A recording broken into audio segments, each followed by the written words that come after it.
National Guard troops have finally begun leaving the U.S. Capitol on Monday following a 5-month deployment in response to the January 6th insurrection. Right on time. President Joe Biden released a statement thanking the soldiers for their time on Capitol Hill. Same quote, "We owe you and we will always have your back." Democratic strategist, owner of JC Strategies, Jennifer Holdsworth-Karp, and Senior Director of Policy at the Conservative Partnership Institute, Rachel Bovard, they join us now to discuss. Jen, I'll start with you. So it's been interesting in order to observe this, which is that what has happened, and I think this largely takes place in the context of this billions of dollars which was appropriated then to Capitol Hill police and also to fund the military back for this National Guard deployment of several million dollars, or several millions, $500 million of dollars. Well, that was just a few months. It actually could be over $1 billion. What do you make of it in the context of giving billions of dollars to not the military, but in the Capitol Police case, of somebody who really did fail in this particular case and not having to reform in any ways?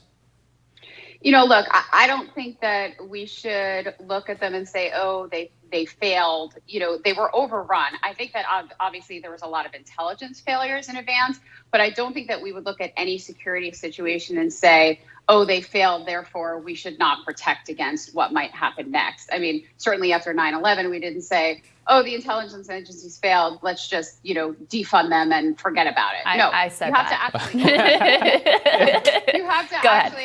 You have to actually overcorrect here. We were obviously very vulnerable. There were things that were not thought of in advance.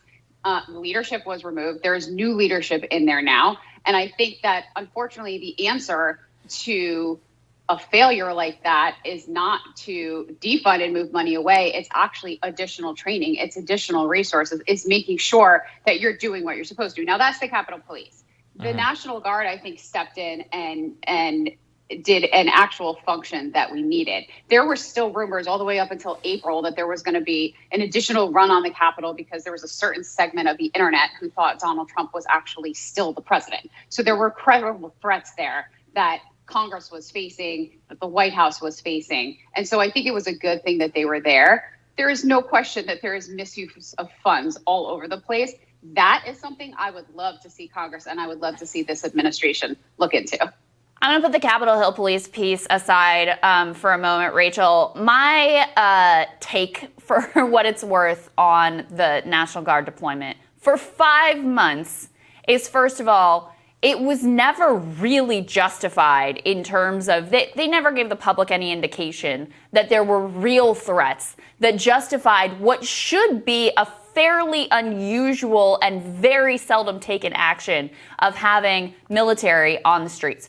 Second of all, I was among the people who were very upset during the Trump administration at the idea of just casually sending National Guard in to cities across the country. And there were a lot of Democrats and a lot of people on the left who were upset about that as well. Very, very little pushback about this just sort of routine militarization of the American Capitol for 5 months after the January 6th insurrection. Well, I think that's right. I mean, we had troops patrolling the streets of Washington, D.C. We had tanks and walls put up around the Capitol, which there was one point in which we needed the National Guard in this city, and it was on January 6th. And they didn't materialize until about 5 o'clock in the evening, which was hours after the breach had occurred. Now, there's been several hearings where, D.C. and the Pentagon point fingers at each other about why this didn't happen earlier. But there was one time that we needed them.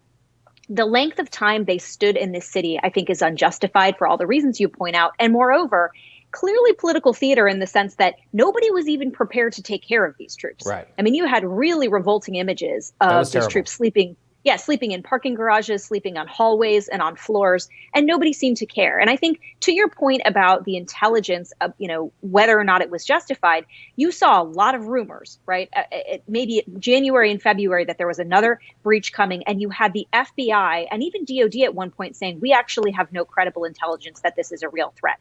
So why we dragged these soldiers away from their homes, from their families for 5 months to stand around and effectively do nothing but perform for effectively partisan reasons in my mind, I think is really unjustified and callous. I agree with you. And that's the thing, Jen, which is that we saw a lot of politicized so-called intelligence. So post January 6th, they were still here, then inauguration, maybe January 6th inauguration day, maybe I can understand it. Although inauguration day looked like the green zone from Iraq in downtown Washington. Next day, all right, let's go back to normal, right? No. So then we were told they were sticking around until March because of some QAnon cranks.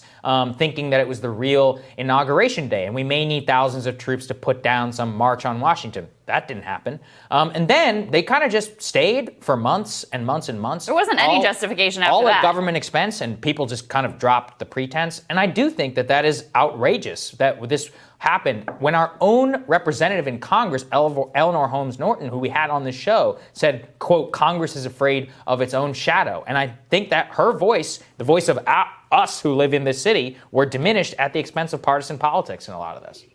Yeah, look, I know I'm clearly in the minority here, but you can't prove a negative. There's a reason why those cranks didn't march on Washington in March when they thought that Trump was going to still be the president or take over or whatever it was they thought was going to happen. I think the presence was necessary for a while. I don't think it was necessary as long as it has been there. I've also heard rumors that they're actually not going to recede all of the security measures that are actually taking place at Congress right now.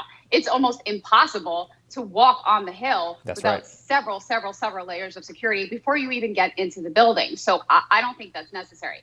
I think the bigger problem here is not perception. I don't have this knee-jerk reaction to seeing National Guard troops. I actually think I've always been brought up to think it was a positive thing. It is when there's a failure of leadership of those troops where there's a problem. This is the part that we need to focus on.